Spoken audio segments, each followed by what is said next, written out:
What's up YouTube, it's Shaun-Michael from CMTV Crew. Today we have our first ever graphic novel wrap-up video. And it's just me right now, but later on we will have Rob and another guy named Vicar come on the show.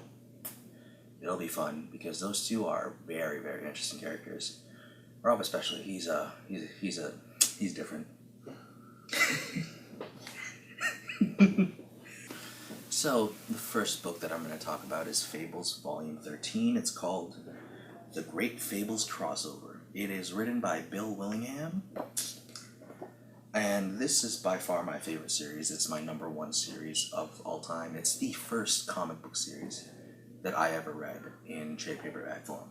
So it has like a special place in my heart. And I'm being completely honest when I say this has got to be the worst volume I've ever read.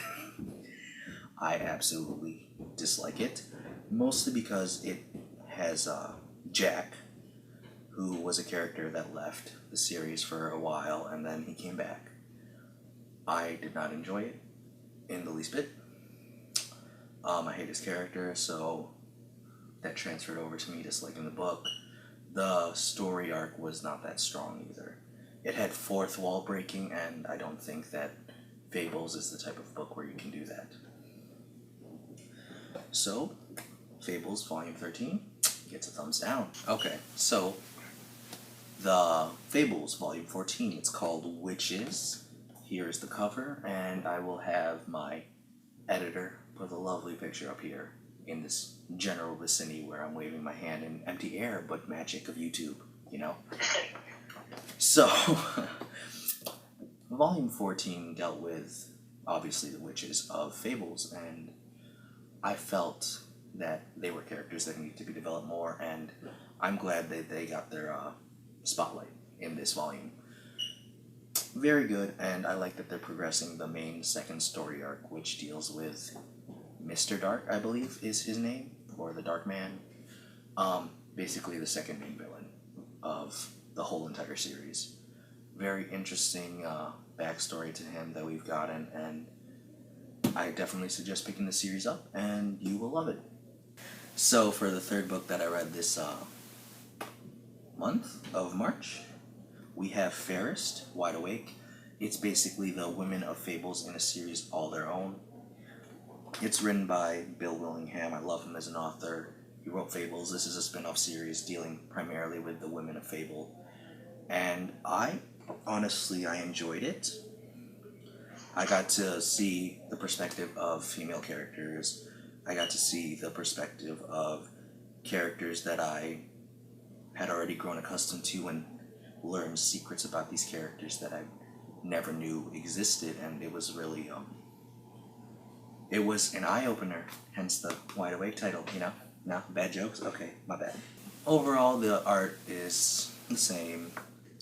Really good, I like the art. It's very unique in itself, and I enjoy the characters. I really like this. I love the Fable series, so I figured why not pick up Fairest, because if I love Fables, I should love Fairest, right? I liked it. I'm definitely going to pick up the second volume just to see how this series does overall, but as of I would give this a thumbs up. If you're interested in the Women of Fables, like Sleeping Beauty.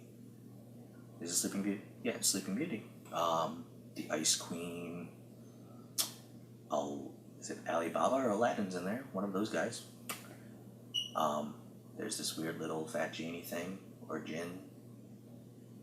It's a thing. Yep, and Beauty and the Beast are in there too.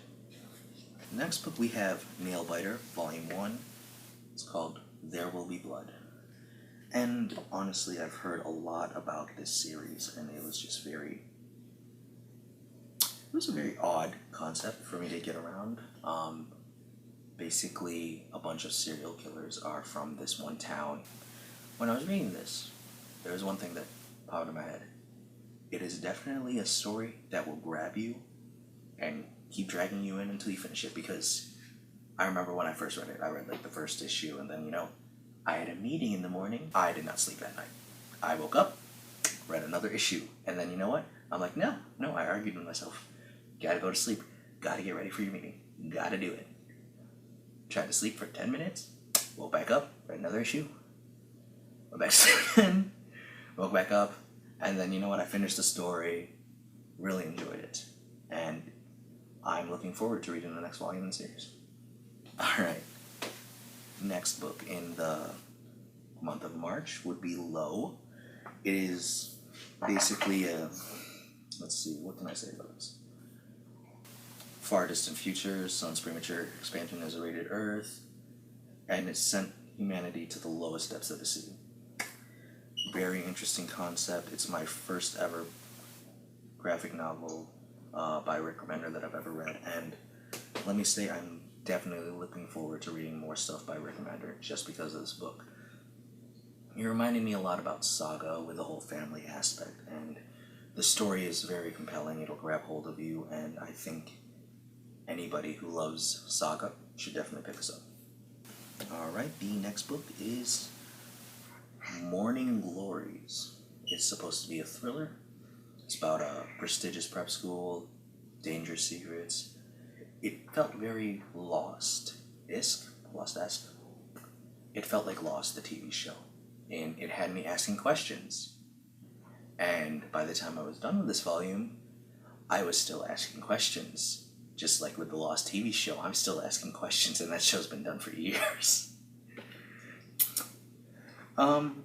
Definitely a book that I would get the second volume to see how the series will pan out. I hope I will get answers soon, but you know, you never know with these books.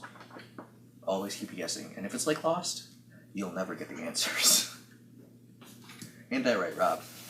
The final book of the March wrap-up is Pretty Deadly Volume 1. It is written by Kelly Sue Connick, I believe. Let me find the page. Kelly Sue DeConnick, with art by Emma Rios. Colors by Jordi Belair, edits by Sigrid Ellis, and letters by Clayton Cowles. Very interesting concept. It basically follows the Daughter of Death in the Wild West. Definitely didn't expect myself to enjoy this series. I'm not a big fan of Westerns, so I didn't think I'd like it that much. But I do like death as like an aspect, as a character. It's always interesting to read stories about death. And the fact that Death has a daughter is an interesting concept. So, you know what, I picked it up. It was like cheap on in-stock trades, so you know what, why the hell not?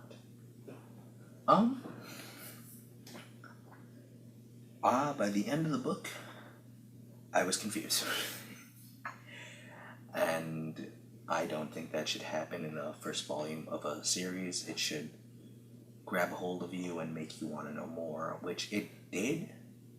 So it succeeded in that aspect. But it had me like thinking maybe I should reread it, and maybe I didn't understand any of it at all. And I don't like that feeling. So you know what, I'm gonna pick up the second volume to see how it flows as a series, because I feel like for any series you just pick up the first two volumes to see if you can really get behind the series.